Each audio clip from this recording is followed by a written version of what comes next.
नमस्ते सदावत्सले मातृभूमि। जय हिंद दोस्तों, सबका स्वागत करता हूं। शुरू करते हैं आज के डिफेंस समाचारों को। भारत डायनेमिक्स लिमिटेड अब भारत में ice breaker standoff air to surface missile का को प्रोडक्शन करेगी, जिसके लिए उन्होंने राफेल एडवांस डिफेंस सिस्टम के साथ एक एमओयू साइन किया है। आइस ब्रेकर एक cutting edge long range stand of autonomous precision guided weapon system है, जिसे कि खास तौर पर दुश्मनों के हाई वैल्यू वाले टारगेट्स को खत्म करने के लिए डिजाइन किया गया है। अब ये मिसाइल भारत में तैयार की जाएगी। आइस ब्रेकर मिसाइल की एक और खासियत है, भी काफी एडवांस है और हर मौसम में काम कर सकती है। बता दें कि इस मिसाइल में इलेक्ट्रो ऑप्टिकल इंफ्रारेड सीकर लगाया गया है, जो कि इसकी सटीकता और विश्वसनीयता को बढ़ाता है।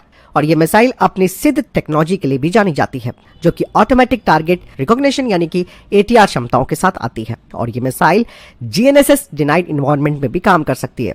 और यही नहीं दोस्तों, आइस ब्रेकर को इस तरीके से डिजाइन किया गया है कि इसका इस्तेमाल समुद्री और जमीन आधारित मिशनों के लिए किया जा सकता है।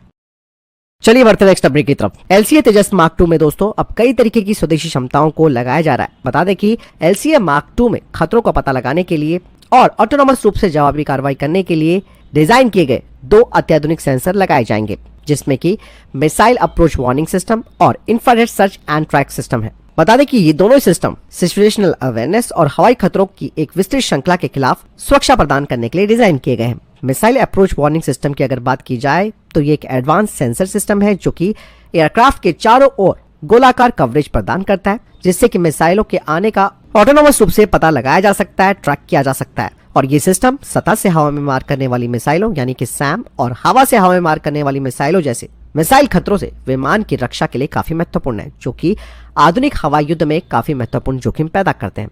इसके अलावा 360 डिग्री कवरेज प्रदान करके ये जो मिसाइल अप्रोच वार्निंग सिस्टम है, वो ये सुनिश्चित करता है कि एलसीए मार्क 2 किसी भी दिशा से मिसाइल लॉन्च का पता लगा सकता है और पायलट के हस्तक्षेप पर पूरी तरीके से निर्भर किए बिना चैफ और फ्लैश जैसे काउंटर मेजर शुरू कर सकता है। इसके अलावा जो infrared search and track system है, ये एक पैसिव इंफ्रारेड सेंसर है, जिसे कि दुश्मनों के विमान, ड्रोन या फिर मिसाइल जैसे हवाई खतरों का पता लगाने और उन्हें ट्रैक करने के लिए डिजाइन किया गया है। आपको बता दें कि ये दोनों जो MAWS और IRST हैं, दोनों ही इलेक्ट्रो ऑप्टिकल सेंसर्स हैं, जिनका मतलब ये है कि रेडियो फ्रीक्वेंसी इमिशन के बजाय ये लाइट बेस्ड टेक्नोलॉजी पर निर्भर करते हैं। बढ़ते नेक्स्ट अपडेट की तरफ। F-35 फाइटर जेट के बारे में कई बातें सामने आ रही हैं, जो कि बताती हैं कि F-35 के आ जाने से भारत की रक्षा क्षमताओं पर एक जबरदस्त इम्पैक्ट भी पड़ेगा।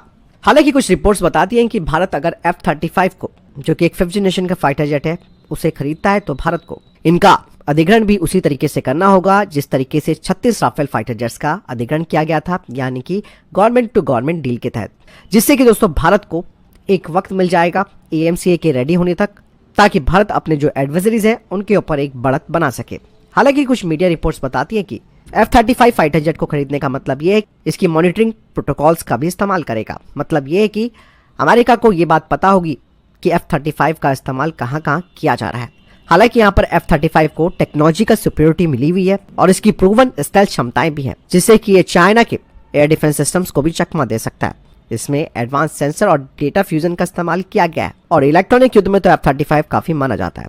इस तरीके से ये फाइटर जेट चाइना के J-20 और पाकिस्तान के JF-17 जैसे फाइटर जेट्स के ऊपर तकनीकी बढ़त भी हासिल करता है। यहाँ पर दोस्तों F-35 के आ जाने से एक बात मैं आपको बताना चाहूंगा, जो कि पब्लिक डोमेन पर आई है, वो बताती है कि अगर भारत इस फाइटर जेट को खरीदता है तो इससे भारत के AMCA प्रोग्राम पर काफी सारी मदद मिल सकती है, क्योंकि F-35 खरीदने से स्टेल्थ टेक्नोलॉजी, इंजन डेवलपमेंट और सेंसर फ्यूजन की महत्वपूर्ण जानकारी भारत को मिल सकती है, जिसके जरिए भारत अपने स्वदेशी 5वीं पीढ़ी के फाइटर जेट प्रोग्राम को तेजी से आगे बढ़ा पाएगा। 2035 तक AMCA पूरी तरीके से ऑपरेशनल होगा, लेकिन उससे पहले अगर F-35 की बात अगर की जाती है, अगर वो आ जाता है, तो भारत के लिए जो एक बड़ी चुनौती बनी हुई है वो दूर हो जाएगी। लेकिन F-35 की चुनौतियां भी हैं, आप सब जानते हैं। अमेरिका इसके लिए आपको शर्तों के साथ इस फाइटर जेट को देगा, जैसे कि मैंने भी आपको शुरुआत में ही बताया। ऊपर से ये फाइटर जेट काफी महंगा है, यानी कि F-35A की लागत करीबन $80 मिलियन है और इंडियन एयरफोर्स को इसके लिए काफी सारी चीजें फिर से अपग्रेड करनी पड़ेंगी इस F-35 के लिए, जैसे कि रनवे, डेटा नेटवर्क, रखरखाव प्रोटोकॉल आदि। हालांकि भारत के पास इस फाइटर जेट के अलावा भी और कई ऑप्शन मौजूद हैं, जैसे कि रशिया का Su-75, राफेल का F-4 वेरिएंट। लेकिन यहाँ पर F-35 को कई तरीके की सुपीरियरिटी हासिल है, जैसे कि यह चाइना के ऊपर भारत की एयर सुपीरियरिटी को बढ़ाएगा। इसके अलावा क्वाड अलायंस को मजबूत करेगा, भारत की ग्लोबल एयर पावर में स्थिति को बढ़ाएगा और AMCA जब तक पूरा नहीं हो जाता तब तक उस क्षमता अंतर को भी ये पाटेगा। लेट्स सी क्या होता है आगे। चर्चाओं का विषय तो काफ़ी गर्म है, लेकिन हम तो कंसीडर करते हैं कि भारत अपने एम का प्रोग्राम की तरफ आगे जाए, क्योंकि कोई फ़ायदा नहीं है विदेशी टेक्नोलॉजी पर ज़्यादा निर्भर रहने का। और अमेरिका जैसा देश, मुझसे ज़्यादा तो आप ही इस बारे में जानते होंगे किस तरीके के रिस्ट्रिक्शन के साथ ये हमें ये फाइटर जेट देगा। चलिए बढ़ते हैं नेक्स्ट अपडेट की तरफ। यूएई में दोस्तों आईडेक्स का 17वां संस्करण चल रहा है और यह आयोजन 17 से 21 फरवरी 2025 तक चलेगा, जिसमें कि करीबन 1.5 लाख जो विजिटर्स हैं वो आने वाले हैं। ऐसे में यहाँ पर भारत का कल्याणी ग्रुप भी शामिल है, जिसने कि अपनी स्वदेशी मार्क 155 तोपखाना यानी कि आर्टिलरी सिस्टम का प्रदर्शन किया है। मार्क 155 जिसे कि पहाड़ी और बेहद वातावरण के लिए तैयार किया गया है, जो कि इसे उत्तरी और पश्चिमी सीमाओं के लिए भारतीय सेना की ऑपरेशनल आवश्यकताओं को पूरा करने के लिए एक आदर्श ऑप्शन भी बनाता है। 30 किलोमीटर की फायरिंग रेंज के साथ ये प्रणाली अपनी मोबिलिटी, मारक क्षमता और सटीकता का संतुलन प्रदान करती है। इसका डिजाइन काफी हल्का है, जिससे कि इसे ट्रक या फिर हेलीकॉप्टर के जरिए आसानी से ट्रांसपोर्ट भी किया जा सकता है। इसका इस्तेमाल हाई एल्टीट्यूड और कठिन क्षेत्रों में भी किया जा सकता है। मार्क एक आधुनिक फायर कंट्रोल सिस्टम से लैस है और mark modern fire control system से लैस है, जो कि इसकी एक्यूरेसी और इफेक्टिवनेस को भी बढ़ाती है कॉम्बैट सिनेरियोज में। और भारत वैश्विक बाजार में अपनी स्थिति को मजबूत कर रहा है। बढ़ते नेक्स्ट अपडेट की तरफ। रशिया की तरफ से कहा जा रहा है कि कामोव Ka-226 जो हेलीकॉप्टर है उसमें अब साफरान के एरियस 2G1 इंजन की जगह अब उनका VK650V इंजन लेगा।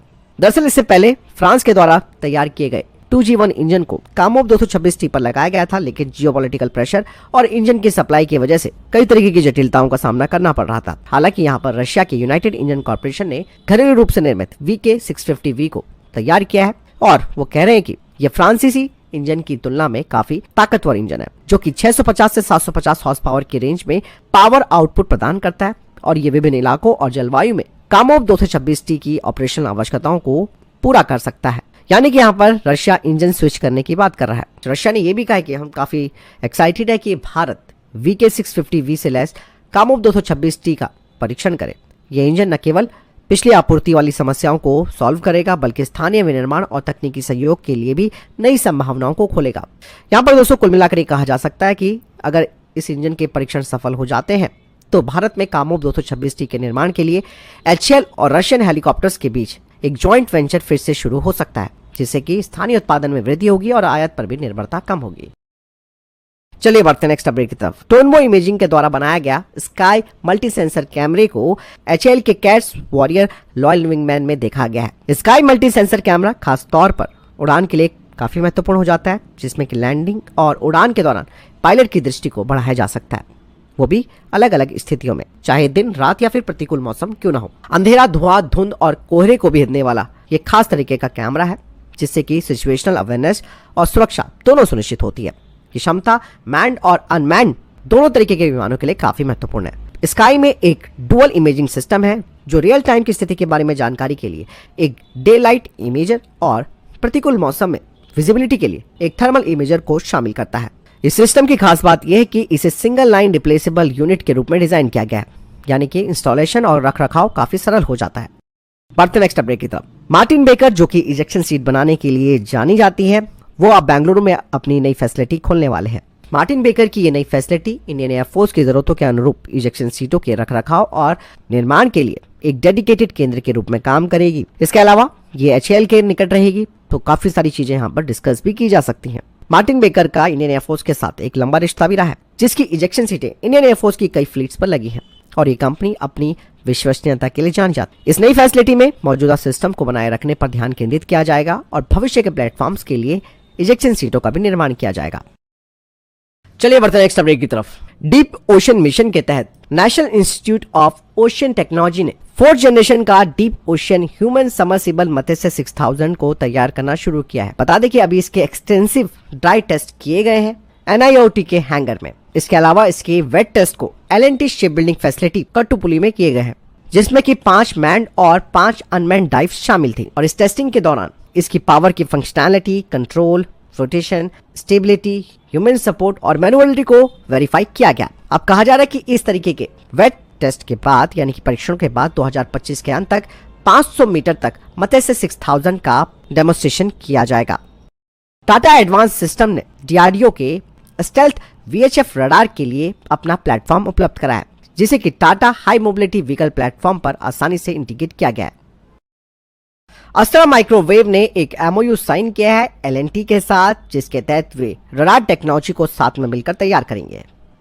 तो फिलहाल इतने के टॉप डिफेंस अपडेट। वीडियो के सामने कोई प्रश्न जवाब है, आपको कोई सवाल है कमेंट सेक्शन में लिखकर जरूर पूछ सकते हैं। वीडियो को लाइक और शेयर जरूर कीजिएगा। जय हिंद, वंदे मातरम।